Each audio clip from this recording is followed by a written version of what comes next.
नमो नमो विष्णुपदाय राधिकाय प्रियात्मने श्री श्रीमद्भक्ति वेदांत नारायण गोस्वामी इति नामिने श्री कृष्ण लीला कथने श्रीवत्सं मौदर्य माधुर्य गुणे श्रीयुक्तं वरं वरण्यं पुरुषं महन्तं नारायणं तुम शीर्षाय नमामि।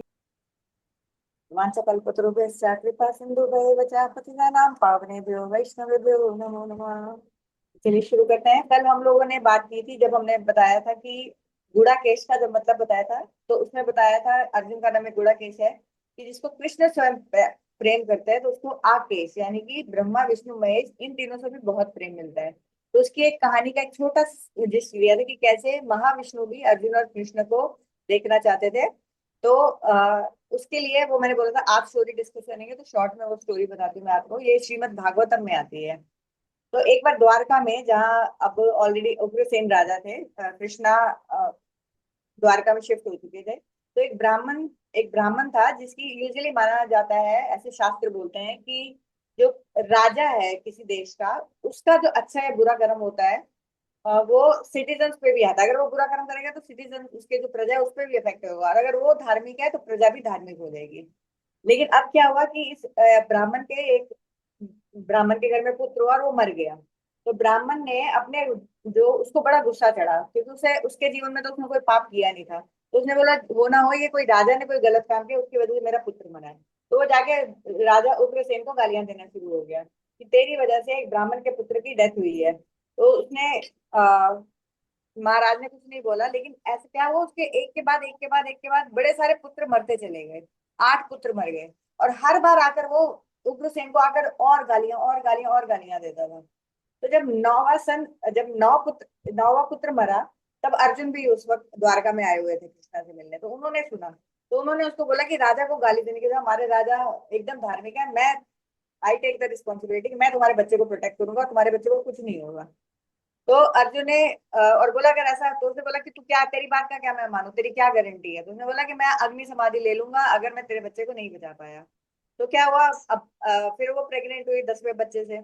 अब 10वां बच्चा पैदा होने वाला था, तो अर्जुन ने क्या किया, अपने बाणों से, क्योंकि वो भी एक दिव्य आत्मा और शार है, उनको कहाँ कहाँ से उनको दिव्य अस्त्र शस्त्र भी हैं, तो उन्होंने क्या किया, बाणों से इतना टाइट नेट बांध दिया कि उसमें से आत्मा भी ना निकल पाए। इतना सूक्ष्म छेद भी नहीं था, आत्मा तो बहुत सूक्ष्म होती है, लेकिन उसने उतने से भी ज्यादा टाइट वो कर दिया। तो उसने क्या किया, केज बना दिया एक, उसके घर में, जहाँ वो ब्राह्मणी बच्चा पैदा करने वाली थी। लेकिन हैरानी की बात यह है, इस बार सिर्फ आत्मा नहीं, पूरा का पूरा शरीर वो केज को तोड़ के ऊपर चला गया। बच्चे समेत, मतलब शरीर समेत वो बच्चा ऊपर चला गया। सिर्फ आत्मा ही नहीं, थोड़ी शरीर भी गायब हो गया। अब ब्राह्मण को बड़ा गुस्सा चढ़ा, कहता आज तक मेरे पास शरीर तो होता था कि मैं कुछ क्रिया और उसके लिए शांति, आत्मा की शांति के लिए कर दूं। तेरे प्रॉमिस का क्या हुआ कि मेरे बच्चे का शरीर भी चला गया। उसने बहुत ही गालियां दी। अर्जुन ने बोला कि मेरा वादा था, मैं करूंगा, डोंट वरी। तो अब वो क्या हुआ, वो अर्जुन यमलोक चला गया ढूंढने के लिए। लेकिन यमलोक में भी वो आत्मा ही नहीं मिली, ना ये वाला पुत्र जो मरा था मिला, ना उसकी जो पहले के 9 पुत्र थे वो मिले। अब उसने क्या किया, 14 14 लोग बोले जाते हैं मटेरियल यूनिवर्स में, उसमें पूरा घूम लिया। ये सारे मटेरियल यूनिवर्स का पार्ट है। जहाँ 14वां लोग खत्म होता है, विच इज ब्रह्म लोक, वहां पर एक विराज रिवर आती है। और वो विराज रिवर क्रॉस कर कर स्पिरिचुअल वर्ल्ड शुरू हो जाता है, यानी कि जहां से मरना जीना, जन्म मरण का चक्कर छूट जाता है। उसमें भी बड़ी सारी लेयर्स हैं। पहले हम ये 14 लोगों के बारे में थोड़ा सा पढ़ लेते हैं। हमने सुना होगा 14 भुवन 14 लोग। तो क्या क्या है, देखो, जो अर्थ है, अर्थ के समेत, अर्थ इज द बीच वाला एकदम, और उससे 7 हायर लोग शुरू हो जाते हैं। अब ये सिर्फ हायर लोग नहीं है, आपकी कॉन्शियसनेस कितनी डेवलप्ड है उसके हिसाब से आपको ये 14 लोगों में भेज दिया जाता है। कितने आप एलिवेट हो गए स्पिरिचुअली, उसके हिसाब से। और अगर जब पूरी तरह से आप भगवान की शरण में हो जाओगे, तो आपको इन 14 लोग में भी नहीं भटकना पड़ेगा। क्योंकि भगवत गीता में एक श्लोक है, आ ब्रह्मा भुवना लोका पुनरावर्तिनो अर्जुना माम उपेत्य कौन्तेय पुनर्जन्म न विद्यते। इसका मतलब है कि 14 लोग, इवन टू द हाईएस्ट ब्रह्म लोग, उसके बाद तो स्पिरिचुअल वर्ल्ड शुरू हो जाता है। वहां से भी मरना जीने का चक्र छूटता नहीं है। सिर्फ जो मेरी शरण ले लेता है, भगवान की शरण ले लेता है, उसका मरना जीने का जो ये साइकिल है of repeated birth and death, वो खत्म हो जाती है। तो ये जो 7 हायर लोग से, स्टार्टिंग विद भूलोक जहाँ हम रहते हैं, जहाँ कॉन्शियसनेस को डेवलप करने का मौका होता है, यहाँ पर आप चाहो तो अपने आप को ये बीच का, क्योंकि बिल्कुल बीच का ग्रह है, यहाँ पर मनुष्य जन्म मिल गया तो आपके पास मौका है कि या तो आप हायर किंगडम के लिए अपने आप को तैयार कर लो या लोअर किंगडम के लिए। तो अगर आप हायर किंगडम के लिए तैयार करोगे तो नेक्स्ट में आपकी डेस्टिनेशन ऊपर वाले प्लैनेट्स में होगी, लेकिन वही आप लोअर जो मनुष्य लेवल है, जैसे मैंने आपको बताया था ना, जन्म मृत्यु जरा विधि, अगर इन्हीं चक्रों में पड़े रहते हो और उससे भी नीचे गिर जाते हो, जैसे धोखाधड़ी, पर स्त्री संग और क्या क्या, तो फिर आपको नीचे के लोगों में जाना पड़ेगा। तो भूलोक, भूवर लोक, भूवर लोक होते हैं स्वर्ग लोक और भूलोक के बीच में। याद रखिए ये सब मटेरियल यूनिवर्स है जहां से मरना जीना, repeated birth and cycle of birth and death चलती रहती है। भूवर लोक है, फिर स्वर्ग लोक है जहाँ इंद्र रहता है, फिर महर लोक है यहाँ पर भृगु मुनि वगैरह रहते हैं, स्पिरिचुअली हायर लोक है। फिर जनलोक है, यहाँ पर और ज्यादा हायर बींग्स है, जो मानस पुत्र ब्रह्मा जी के वो रहते हैं। और फिर तपलोक है, यहाँ पर तो एकदम ऑलरेडी सोचिए लास्ट लेयर पे हम पहुंच रहे हैं ऑलमोस्ट। तो यहाँ एकदम हाईली डेवलप्ड योगीज वगैरह रहते हैं। और फिर ब्रह्मलोक जहाँ हमारे जो मटेरियल यूनिवर्स के क्रिएटर है ब्रह्मा जी रहते हैं, बहुत ही हाई। और आप ये भी नोटिस करिएगा कि जैसे जैसे हम ऊपर चले जाते हैं ना ऊपर लोगों में, वहां टाइम बढ़ता जाता है। अब मेरे को कैलकुलेशन तो एग्जैक्टली याद नहीं, स्वर्ग लोक में भी टाइम बहुत ज्यादा है। जहां जहां ऊपर आनंद ज्यादा प्राप्ति होती जाती है टाइम बढ़ता जाता है, और नीचे के लोगों में टाइम कम होता जाता है। Actually it's a blessing in disguise. जैसे आपने अच्छे काम किए, आप स्वर्ग लोक में चले गए तो वहां ज्यादा टाइम एंजॉय करोगे। और आपने पाप कर्म किए, नर्क लोक में चले गए, ये भी भगवान की कृपा, वहां टाइम फटाफट बीत जाता है। इवन दो जो दुख का क्षण, जैसे हमें कहीं पेन हो रही है जबरदस्त, तो 1 मिनट भी कितना बड़ा लगता है, लेकिन अगर कोई अच्छा टाइम बीत रहा है तो पता भी नहीं चलता टाइम कैसे निकल जाता है। तो इसीलिए हमें कोशिश करनी चाहिए कि क्योंकि टाइम वहाँ फास्ट है तो इसलिए हमें डरने की जरूरत है नहीं, हमें गलत काम नहीं करते, क्योंकि 1 मिनट की पेन भी बहुत पेनफुल हो सकती है। अब नीचे के लोगों की बात करें तो अतल, वितल, सुतल, तत्ल, तलातल, महातल, रसातल, पताल। पताल इज द लोवेस्ट मोस्ट, लेकिन इसमें पताल इसमें बहुत ऑपुलेंस है, लेकिन बहुत डीपली मटेरियल कॉन्शियसनेस के लोग हैं। और एक सूतल एक्सेप्शन है, यहाँ बहुत बड़े भक्त हुए बलि महाराज, आपने सुना होगा, जिनको वामन देव ने 3 पग में बड़ा साइज कर लिया था, भाई भी। फिर बलि महाराज ने अपने सिर पे उनका पैर रखने के लिए बोला था। फिर भगवान बड़े खुश हुए, उन्होंने बोले तुझे क्या चाहिए, उन्होंने बोला कि मैं जहां भी रहूं आप मेरे साथ हमेशा रहें। फिर भगवान ने उनको सूतल दे दिया पूरा, वहां बलि महाराज राज करते हैं, और वो जो वामन महाराज है भगवान नारायण, उनके गार्ड बन के रहते हैं, उनके चौकीदार बन के रहते हैं। ऐसे भगवान का प्रेम भी होता है। तो ये एक छोटा सा फिगर है, जैसे अनलिमिटेड मटेरियल यूनिवर्सेस है मटेरियल किंगडम में, और उसमें एक यूनिवर्स, हर यूनिवर्स एक अंडे की शेप में होता है। साइज, कई के यूनिवर्स के साइज बहुत बड़े हैं, कई के छोटे, हमारा वाला नॉर्मल है, छोटा ही है एक तरह से। तो उसमें आप देखेंगे तो भूर लोग बीच में देखेंगे जहाँ हरे कृष्ण लिखा है, तो हम यू आर हेयर लिखा हुआ है। तो हम यहाँ पर हैं, इसके ऊपर के 5 लोग, 7 लोग, और इसके नीचे के 7 लोग, बाकी ये जो गर्भवती विष्णु है, दुर्गा माता है, ये ब्रह्म लोग ब्रह्मा जी दिखाया हुआ है। ये मैं आगे आपको समझाऊंगी, अभी बस मैंने आपको 14 लोग बताने थे। तो ये 14 लोग, ये एक यूनिवर्स का वो होता है फिगर। हाँ, तो अब वापस अर्जुन की कथा पे चलते हैं। अब क्योंकि उसने ब्राह्मण के पुत्र को प्रोटेक्ट नहीं कर पाया और सब जगह घूमा, उसको कहीं मिले भी नहीं, तो उसने फाइनली समाधि अग्नि जला ली कि अब मैं इसमें जल के भस्म हो जाऊंगा। लेकिन उसी वक्त कृष्णा अपीयर हो गए वहां पर, कृष्णा आ गए और बोले कि तेरे को ऐसा करने की जरूरत नहीं है, मैं तेरे को ब्राह्मण के पुत्र के पास ले चल रहा हूँ। अर्जुन को कहीं ना कहीं, अगेन मैंने बोला था अर्जुन भगवान के नित्य पार्षद है, उनमें कोई भी माया वाले जो गुण है, अहंकार, गुस्सा, क्रोध, ऐसे जो राग और द्वेष उत्पन्न, ये सब नहीं हो सकता। लेकिन भगवान को अगर इस दुनिया को कुछ दिखाना है तो वो जो अपने पार्षद है उन्हीं को इल्यूजन करके दिखाते हैं। तो अर्जुन को थोड़ा सा प्राउड भी हुआ होता है कि मैं सबकी मैं रक्षा कर सकता हूँ, मैं इतना महान हूँ। तो भगवान ने उनका अहंकार भी इसमें थोड़ा सा छू दिया। अभी आगे उसका लेसन अर्जुन खुद एक्सेप्ट करेंगे इस चीज को। अब भगवान जो है अर्जुन को रथ में बिठाया, और वहां पर अपने चैरियट को लेकर जो लेयर्स हैं, बड़ी 7 लेयर्स बोलते हैं, 7 यूनिवर्सल आइलैंड, उनको क्रॉस कि आप ये महाविष्णु जी के पास जा रहे हैं। महाविष्णु भी मटेरियल यूनिवर्स में ही रहते हैं, लेकिन वहां पर normal human being, normal even Arjun जैसे पर्सन भी नहीं जा पाए। उन्होंने 14 लोग तो ढूंढे पर महाविष्णु के लोक में नहीं जा पाए, जो इवन तो वो भी मटेरियल यूनिवर्स का पार्ट है। तो उन्होंने फिर लोकालोक माउंटेन है, ये सारे आप आगे भागवतम में पढ़ेंगे, एक एक चीज की डिटेल है। फिर बहुत अंधेरा हो गया तो भगवान ने अपने सुदर्शन चक्र से रोशनी करनी शुरू कर दी, सुदर्शन चक्र आगे आगे, रथ पीछे पीछे। फाइनली वो वहां पहुंच गए जहाँ कैजुअल ओशन है, शीर शीर क्या बोलते हैं, क्षीर समुद्र है। वहां पर उन्होंने महाविष्णु जी को देखा, महाविष्णु बहुत खुश हुए उनको देखकर। महाविष्णु जी ने बोला मैंने ये सब लीला की थी ताकि तुम दोनों को, जो कि नर नारायण बन के बद्रिका धाम में आए थे, उनके दर्शन कर सकूं। फिर महाविष्णु जी ने उनको उनके सारे 10 के 10 पुत्र लौटा दिए। तो कृष्ण और अर्जुन उनको प्रणाम कर कर वो 10 के 10 पुत्र ब्राह्मण को लौटा दिए। अब अर्जुन को एहसास हुआ कि भगवान की कृपा के बिना एक लिविंग बीइंग, कोई कुछ उसकी ताकत नहीं है, कुछ उसकी पावर नहीं है।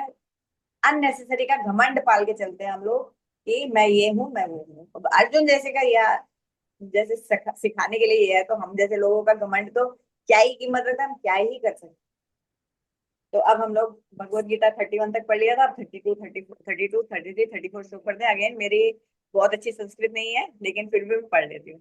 किम नव राज्यन गोविंदा किम भोग जीवेर्ते नवा ये वा मर्थे कां ये वा मर्थे कांक्षिते नो राज्यम भोगा सुखानि च तैमे अवस्थिते युद्धे प्राणां त्यक सक्तवा धनानि च आचार्य पितरा पुत्रास्त तैव पितामह मातुलः स्वशुरा पौत्र श्याला संबंधित सता एतान हन्तुम इच्छामि नोतेपि मधुसूदन। अब अर्जुन को विषाद शुरू हो गया हुआ है। तो वो क्या कह रहे हैं, ओ गोविंद, इस राज्य का हमने क्या करना है, इस इंजॉयमेंट का हमने क्या करना है, और इस जिंदगी का भी, इस जीने का भी हमने क्या करना है। जैसे कि आपके पास बहुत पैसा आ जाए लेकिन आपके सारे परिवार वाले चले जाए, तो वही अर्जुन कम है। तो उस पैसे का हम क्या करेंगे, उस इंजॉयमेंट का हम क्या करेंगे, क्योंकि जिनके साथ मिलकर हम इंजॉय करना चाहते हैं वो तो सब मरने के लिए मेरे सामने तैयार है। भीष्म पिता को, माँ को मार कर मैं, मेरे को ये राज मिल भी जाएगा तो मैं क्या सच में इंजॉय कर पाऊंगा। तो मुझे ये सब चीजें नहीं चाहिए, क्योंकि हमारे लिए ये किसी काम की नहीं है। बेटर है कि वो मुझे मार दें, लेकिन मैं फिर भी किसी एक को भी नहीं मारना चाहता, मैं दुर्योधन को भी नहीं मारना चाहता। ये है अर्जुन के इस वक्त भाव। अब फिर नेक्स्ट श्लोक है 35। अपि त्रैलोक्य राज्यस्य हेतो किम नु मही कृते निहत्य धातराष्ट्र नः का प्राति स्याज जनार्दन। 7 बज गए हैं, ये श्लोक करके फिर हम लोग अब शेष कर 1 मिनट और ज्यादा ले लूंगी। हमने थोड़ा लेट शुरू किया था, एक और श्लोक कर देंगे इसके बाद, छोटा सा ही है। हे जनार्दन, वो बोल रहे हैं, हे जनार्दन, वो कृष्णा, यदि तीनों लोगों के राज्य भी, पृथ्वी के लिए तो क्या, अगर तीनों लोगों का राज्य भी हमें मिल जाए तो धृतराष्ट्र के पुत्रों को मारना पड़े तो हमें क्या सुख प्राप्त होगा। पृथ्वी का राज को छोड़ ही दो, अगर धृतराष्ट्र के पुत्रों को मार के हमें तीनों लोगों का राज भी मिल जाए तो हमें क्या ही एंजॉयमेंट मिलेगी। पापे माश्रे दिस्मान हतेत्वात्मम अतात्यनः अताततीनः तस्मान् नरः व्यमं हन्तुं धृतराष्ट्रं सबन्धवान् स्वजनं हि कथां हत्वा सुखिनः श्याम माधव। ओ माधव, इन सब अतिताइयों को मारने से हमें पाप ही लगेगा, इसलिए बांधवों सहित दुर्योधन का वध करना हमारे लिए उचित नहीं है, क्योंकि स्वजनों की हत्या करने से हम किस प्रकार सुखी होंगे। तो बोला कि ये सब आतिताई हैं। आतिताई कौन होते हैं, इसका एक्सप्लेनेशन में 6 तरह के आतिताई शास्त्र में बताए गए हैं। एक है जो किसी के दूसरे के घर को आग लगाता है, जो किसी को जहर दे देता है, जो किसी को घातक हथियार से हमला कर देता है, जो किसी का वेल्थ चोरी कर लेता है, जो किसी के दूसरे की जमीन हथिया लेता है, और जो दूसरे की वाइफ को चुरा लेता है। ये 6 तरीकों को लोगों को मारने में कोई पाप नहीं होता, ऐसे हमारे शास्त्रों ने बताया हुआ है। तो अब अर्जुन आर्ग्यू कर रहा है कि आप बोलेंगे कि इन 6 अतिरेक को मारने में तो कोई पाप नहीं लगता, इसके बिना सोचे समझे इनको मार देना चाहिए, लेकिन शास्त्र बोलते हैं कि मैं बोलता हूँ कि फिर भी हमें पाप लगेगा। क्यों पाप लगेगा जब शास्त्र बोल रहे हैं कि पाप नहीं लगता है। तो एक रीजन, बड़ा डीपर रीजन है अर्जुन के इस तर्क के लिए। देखिए, 2 तरह के स्क्रिप्चर्स होते हैं, एक स्मृति, एक श्रुति। जो श्रुति स्क्रिप्चर्स हैं वो एस्टेब्लिश करते हैं कि हमें किसी भी जीव जीव की हत्या नहीं करनी चाहिए। जब भी श्रुति और स्मृति में कोई मतभेद हो जाए, श्रुति एक बात कह रही है, स्मृति एक बात कर रही है, तो हमें श्रुति को हायर मान के उसको एक्सेप्ट करना चाहिए। और इसीलिए जो अर्जुन है वो बोल रहे हैं कि धृतराष्ट्र को मारकर, धृतराष्ट्र के पुत्रों को मार के हमें पाप ही लगेगा। चाहे एक, जैसे अब श्रुति स्मृति क्या है, श्रुति है वो जो भगवान ने डायरेक्टली योगियों के हृदय में डाली थी, वो डायरेक्टली भगवान के वर्ड है। ये 4 वेद, उपनिषद, ब्राह्मणाद और अरण्यक, इनको ऊपर सुपीरियर माना जाता है। और स्मृति है जो उन्होंने याद कर कर उनको श्रुति को समझाने के लिए हिस्ट्री और फिलोसफी वगैरह लिखी, उस पर बेस्ड है कि उसको सिंप्लीफाई करके समझाया जा सके। तो जब भी श्रुति स्मृति में भेद होगा तो श्रुति को हायर प्रायोरिटी दी जाएगी। तो स्मृति के हिसाब से ये 6 आदित्यों को मारने में कोई पाप नहीं लगेगा। लेकिन अर्जुन का क्या मानना है कि श्रुति में तो लिखा है कि किसी भी जीव की हिंसा करने से पाप लगेगा, तो हमें तो पाप लगेगा ही लगेगा इनको मारने से। तो इसीलिए बस ये लास्ट स्लाइड करके खत्म करते हैं।